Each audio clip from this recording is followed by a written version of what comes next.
Finale Euro 2024. Match fabuleux.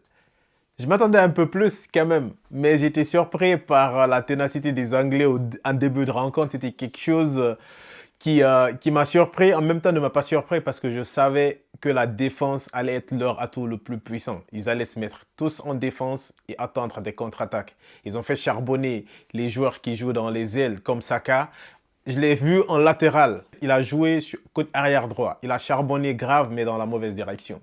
Donc, ce qui les a un peu mis à la débauche parce que quand il fallait maintenant pousser vers l'avant, il n'y avait pas assez de jus. Et vu qu'ils ont fait beaucoup de prolongations dans cette compétition et ils sont allés au tir au but, c'est normal qu'ils étaient en manque de forme.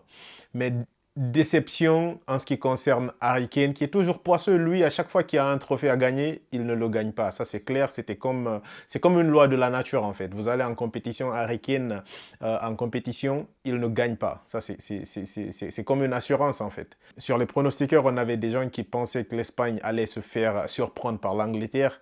Ce qui n'a pas été le cas, Dieu merci, parce que le football peut être très imparfait pendant certains moments et l'équipe underdog peut battre l'équipe favori. On l'a vu souvent, la Grèce face à la France en 2004, c'était un scénario à peu près dans le même sens où tout le monde croyait que c'était la France qui allait gagner et finalement c'est la Grèce qui remporta ce euro-là. Et aujourd'hui, ça ne s'est pas passé comme ça. L'équipe qui méritait le plus a gagné. 7 victoires dans cette compétition. Je vous dis que c'est magnifique. On va même pas rentrer dans les détails individuels parce qu'on les prend individuellement pris. Les joueurs de l'Espagne, ils sont restés sur leur niveau constant, même s'il y avait des déchets en début de match. Mais après, quand ils sont sortis en seconde période, ils se sont mis à niveau. Et les joueurs de l'Angleterre ont déçu pour la plupart, à savoir Bukayo Saka, à savoir Foden, à savoir Harry Kane.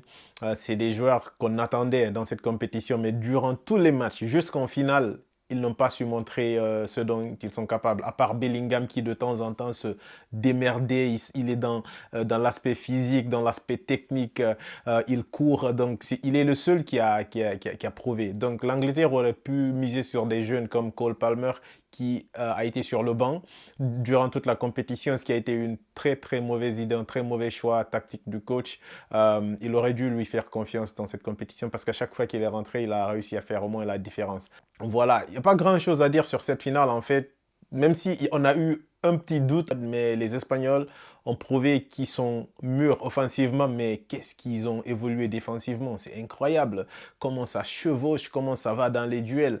Ça, c'est ce qui manque en fait à des équipes comme le Barça qui sont des fois forts offensivement, mais défensivement, ça ne matche pas. Mais là, l'Espagne, ils ont prouvé quelque chose. Là, qu'ils ne sont pas là que pour faire tourner le ballon, mais plutôt pour montrer autre chose. Le beau jeu, mais quand il y a de la bagarre à faire, ils sont présents. Des expérimentés comme Carvajal, la rentrée de Nacho, qui a beaucoup apporté parce qu'il a ramené du calme dans la défense pendant qu'il y avait un énorme besoin. Et la sortie de Rodri qui m'a complètement effrayé parce que quand lui il est sorti, je me disais, ok, là c'est bon, le milieu il va être éclaté. Mais ils ont su gérer les remplaçants. Oyarzabal, moi sincèrement, c'est pas quelqu'un que j'apprécie beaucoup, hein.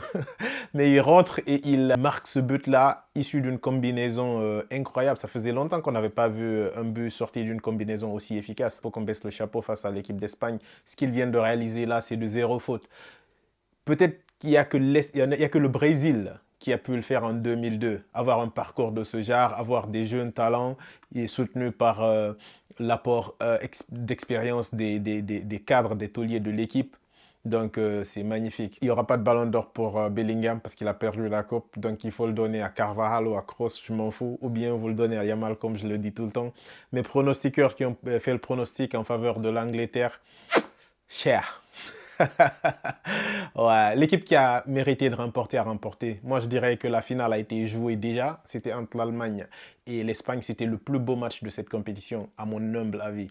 Donc, on va se revoir sur la compétition des Jeux Olympiques. La Guinée fera partie de cette compétition. Donc, je vais faire des débriefs sur la Guinée aussi. Et après ça, les championnats vont reprendre. Il y aura beaucoup de choses sur lesquelles on pourra parler, discuter et échanger. Merci de liker, de partager et merci pour la force que vous me donnez.